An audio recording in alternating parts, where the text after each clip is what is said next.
హరి ఓం. శ్రీ గురుభ్యో నమః. శ్రీ రమణ సద్గురుదేవాయ నమః.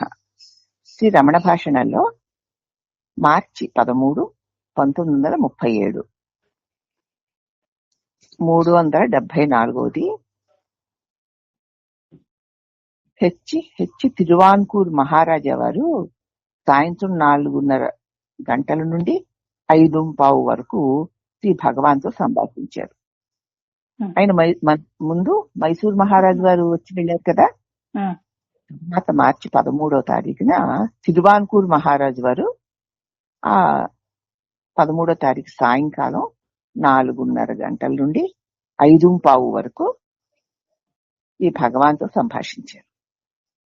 పొద్దున్న 8 గంటలకి రైల్లో తిరువణ్ణామలై చేరిన తిరువాన్కూర్ మహారాజా వారు మహారాణి గారు కలిసి సాయంత్రం 4:15 గాని ఆశ్రమానికి రాలేదు. శ్రీ భగవాన్ సాధారణంగా కూర్చునే హాల్లోని ఊరి ప్రజలందరినీ వెలుపలికి పంపించేశారు. పొరపాటున రోజు హాలులోనికి వచ్చే భక్తులను కూడా అదే వర్తించింది. వాళ్ళు వస్తున్నారు కదా అని హాల్లో ఉన్న వాళ్ళందరినీ బయటికి పంపించేశారు.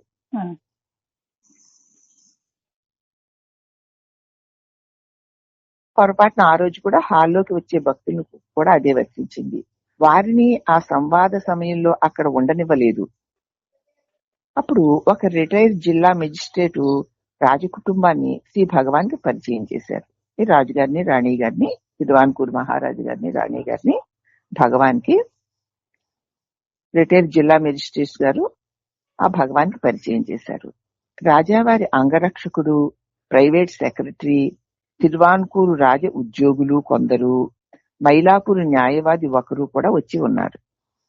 జిల్లా మెజిస్ట్రేటు ప్రారంభించిన సంవాదం మనస్సు, చిత్త ఏకాగ్రత, ఆత్మానుభవము, సృష్టికి కారణము మొదలైన వాటి మీద మొదలైంది. జిల్లా మెజిస్ట్రేట్ గారు, రాజుగారు, రాణి గారు, ఆయన పరివారం అలా నుంచుని ఉన్నారు. ఈ జిల్లా మెజిస్ట్రేట్ గారు ప్రారంభించారు భగవాన్తో. మనస్సు, చిత్త ఏకాగ్రత, ఆత్మ అనుభవము, ఇంకా సృష్టికి కారణము మొదలైన వాటి మీద సాగింది. మహారాణి వారు కొన్ని ప్రశ్నలు అడిగారు, కొన్ని సంశయాలను వెల్లడించారు. శ్రీ భగవాన్ వారికి అన్నిటికీ సమాధానాలు ఇచ్చారు. ఈ వాదంలో మహారాజా వారు కూడా పాల్గొన్నారు. సంభాషణ అంతా తమిళంలోనూ మలయాళంలోనూ సాగింది.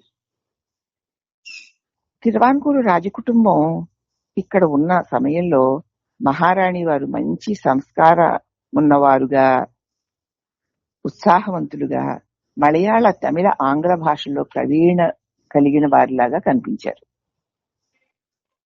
తిరువాన్కూరు రాజకుటుంబం ఇక్కడ ఉన్న సమయంలో, అంటే రాజుగారు, రాణిగారు ఇక్కడ ఉన్న సమయంలో ఆ రాణి గారు మంచి సంస్కారం ఉన్న వారిలాగా, మంచి ఉత్సాహవంతుల్లాగా, మలయాళంలోనూ, తమిళంలోనూ, ఇంగ్లీష్లోనూ ప్రవీణము కలిగిన వారిగా కనపడ్డారు. అడిగిన ప్రశ్నల్లో చాలా వరకు మహారాణి గారు వేసినవే ఎక్కువ. అందులో ఒక ప్రశ్న, మహారాణి గారు సృష్టి ప్రయోజనం ఏమిటి అని అడిగారు.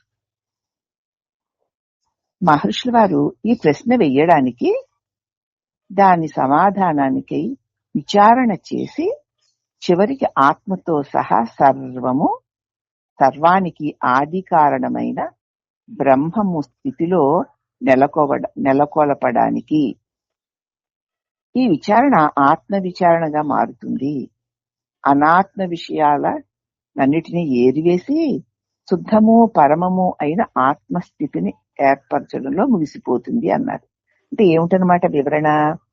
సృష్టి ప్రయోజనం ఏమిటి భగవాన్ అని తిరువాన్కూర్ మహారాణి గారు అడిగినప్పుడు, భగవాను ఈ ప్రశ్న వేస్తున్నావు కదూ, ఈ ప్రశ్న వెయ్యడానికిను దానికి సమాధానం చెప్పడానికి విచారణ చెయ్యాలి.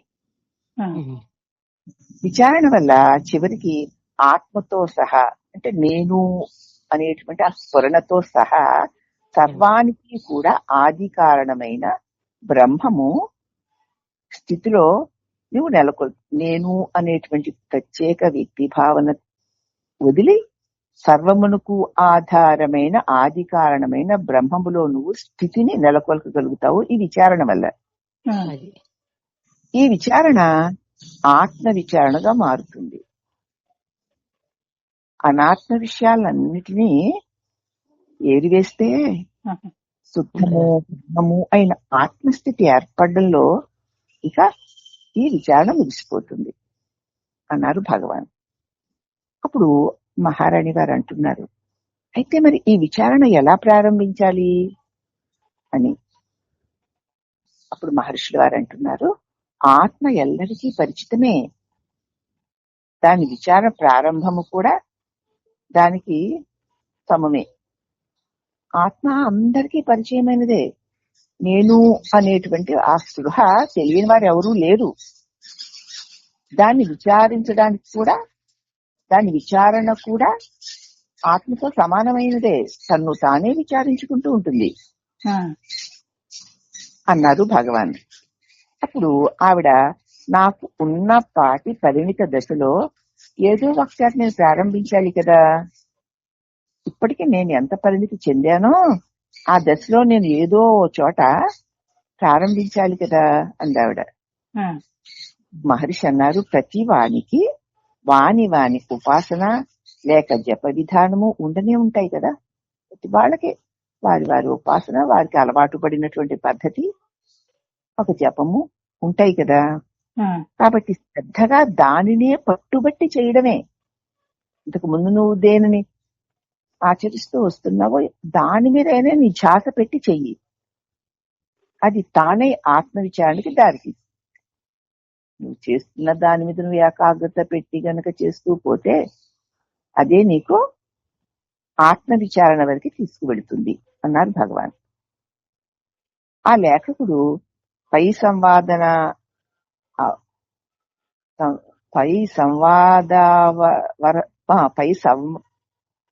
ఆ లేఖకుడు పై సంవాద వరసంలో అక్కడ లేడు. ఇటువంటి సంభాషణ జరుగుతున్నప్పుడు ఈ రాసిన ఆయన అక్కడ లేరు. ఈ వెంకటరామయ్య గారు ఆ సమయంలో లేరు.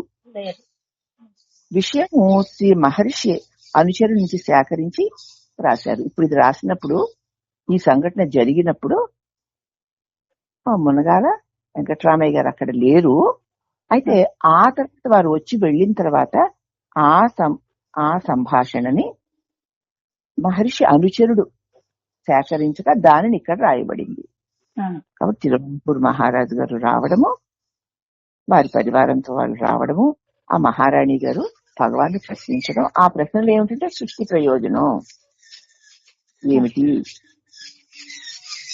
అన్న ప్రశ్న వల్ల భగవాన్ చెప్పిన సమాధానం అంతా దీనిలో ఉంది గనక, ఎప్పుడైతే నీవు ఇంతకు ముందు చేస్తున్న ఉపాసనో జపమో శ్రద్ధగా చేస్తూ పోతే అదే విచారణకు తీసుకెళ్తుంది. ఆ విచారణ వల్లనే నీవు నీ ఆత్మస్థితిని పొందగలుగుతావు అన్న సమాధానాన్ని భగవాన్ వారికి చెప్పారట.